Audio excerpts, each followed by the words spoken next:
Alright YouTube, so I put 578 rounds through my Springfield Hellcat, the original,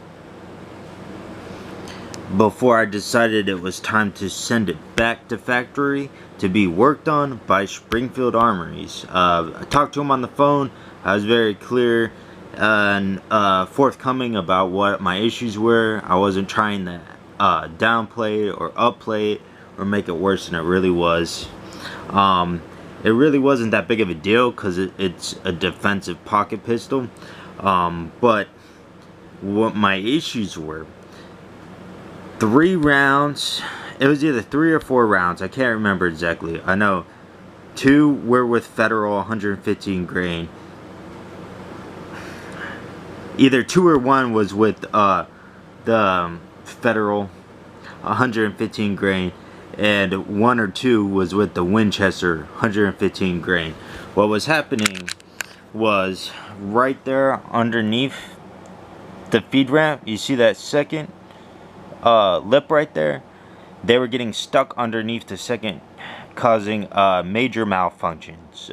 Only on Full Metal Jackets was I having the issue, and so I decided, just to be fair with my review of the firearm, I was going to send it back and see what they did. So I'm going to take it apart so it is clear. Visually inspect and physically inspect by putting your pinky in. If you feel that there's a hole, then you know that it's unloaded.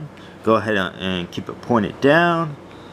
With the Hellcat, you're gonna flip the takedown lever up in the front. With the slide lock back, you're gonna release the slide, keep it pointed in the safe down direction. Go ahead and pull the trigger. The slide's gonna come off. Once you do that, then you're gonna flip the slide over, go ahead and depress the spring, pull it out and apart. I have my cotton t-shirt for a rag. Go ahead and pull the spring up and out, and then you're gonna slide your barrel forward. Go ahead and pull that up and out. Then once you're done, then you're good to go.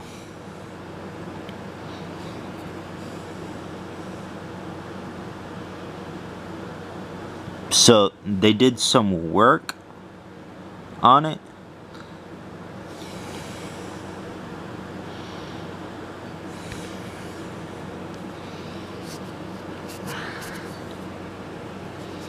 This is my first time looking at it. So they definitely did some slide work. Let me see. I don't know if it's gonna reflect too much. It's not really showing up very well, but right there, see, they did some slide work that wasn't there before, so they cut that out.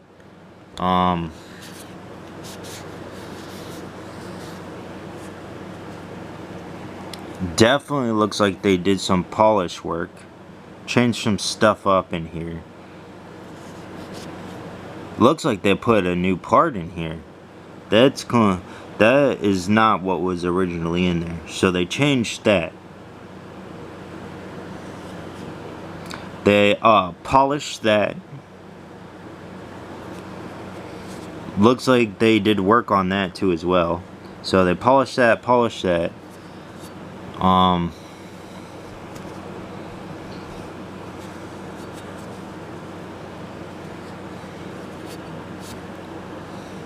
They polished that too as well. That face right there, they polished that. Let's see. Anything else on the slide? So what you're seeing, all that's just from them test firing it. I knew it was gonna be dirty, but I'm not really gonna clean it though. I'm just going to re-put some oil in it. I'm just gonna wipe it off a little bit better off camera. Yep, so they polished that, changed that part. So they definitely did some part changing and also some milling in the slide. One of the associates said that he thought that they put a new spring in,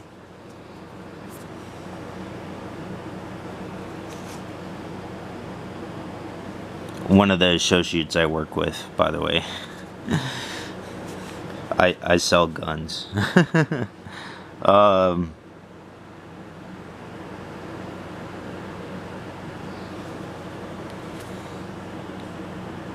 No. This is my original spring, I think.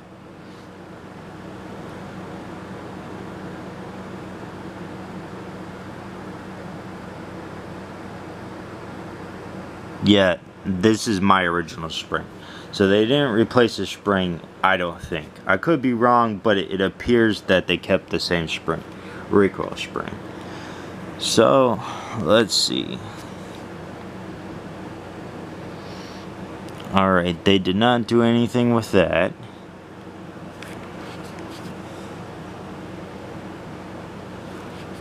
Alright, did they do anything with the extractor? No.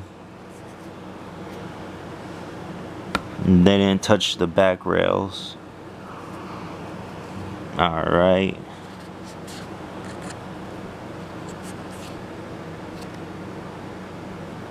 They did not do any work on the rails themselves. Alright, so they did not do anything with the rails. They did polish the feed ramp though. They polished it really nice. They definitely polished the feed ramp right there. Right there.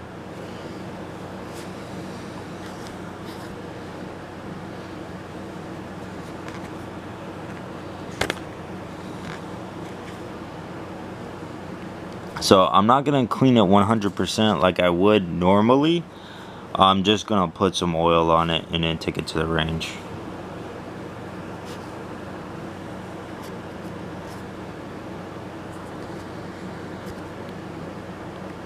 They did change a part there too as well. So they changed something. They changed my springs there, it looks like. They changed that. And it looks like they changed my springs. And it looks like they changed that too as well. That's all new. That wasn't like that before. So they changed all this. They changed all the internals here. So they changed all the internals here. And they changed that. And they changed the internals here. They either gave me a new rail here or polished it. And that's different too as well.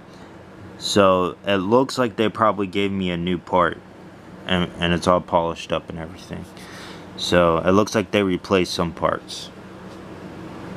I don't know if they found something that was causing issues in these and that's why they replaced the parts, or they just saw the issue with my gun and replaced them for that reason with upgraded parts or something. Not quite sure.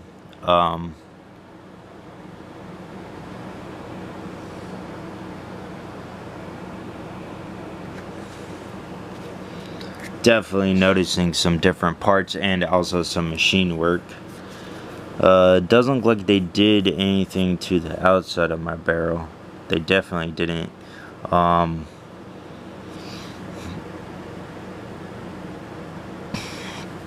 Doesn't look like they polished my feed ramp, upper feed ramp, that much. Yeah, they did. They did polish it, but they didn't polish it as much as the lower feed ramp. This one right there, that feed ramp, they knew that was what was causing the issues, so they did the most work on that. They definitely polished that up really good, but the actual feed ramp to my barrel, they didn't do much work to it. It doesn't look like they polished it completely. So they didn't repolish, they didn't do barrel work on it. So they didn't do any barrel work, but they did replace some parts. Quite a few parts.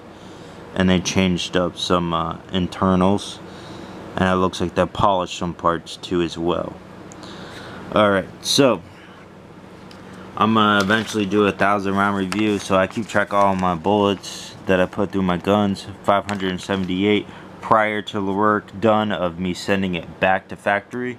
So I'm gonna go ahead and oil my parts that I normally oil, and then take it out, shoot around 500 rounds through it, a little bit less because I'm a little less than well, a little over 400 rounds, and then I'll be at the 1,000-round mark. So I'm gonna go ahead and buy defensive and full metal jackets to run through the gun, and I'm gonna go ahead and do a variety like I normally do, but I'm gonna go ahead and put more variety than I did in the 578, just because I've already sent it out because I was having issues. So we're gonna go ahead and thoroughly test this gun and make sure it's good to go, because it is a defensive gun for me, so I want to make sure everything's good.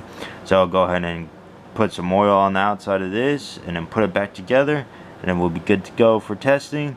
I am gonna probably not film, but I may film me shooting some rounds through this, and then we'll see what happens.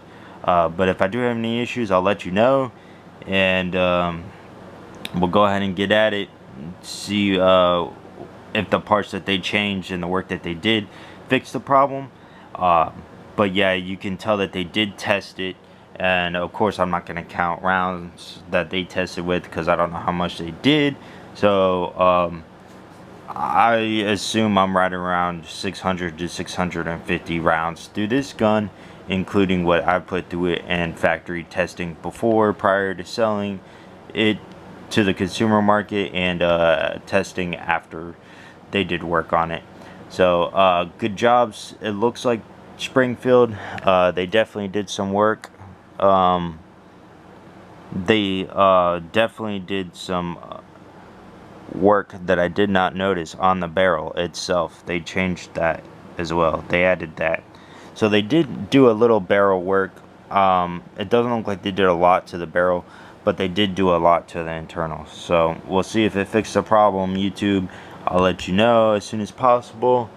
But yeah, I'll give it to Springfield. They have good customer service, a lot better than most companies from what I've heard from working in the firearms business. So good job. As far as I'm aware, the only other company that has as good a customer service from what I can hear would be Glock and Taurus. But yeah, there probably are some other companies out there that I just don't hear a lot from. But yep, good customer service. So I'll let you know if they fix the problem in my eyes, and if I'm continuing having problems, I'll let you guys know. If you guys ever have owned a Hellcat and have had issues, let me know. But yeah, my issues I was having again, my full metal jackets were getting stuck underneath the feed ramp, the bottom feed ramp right there.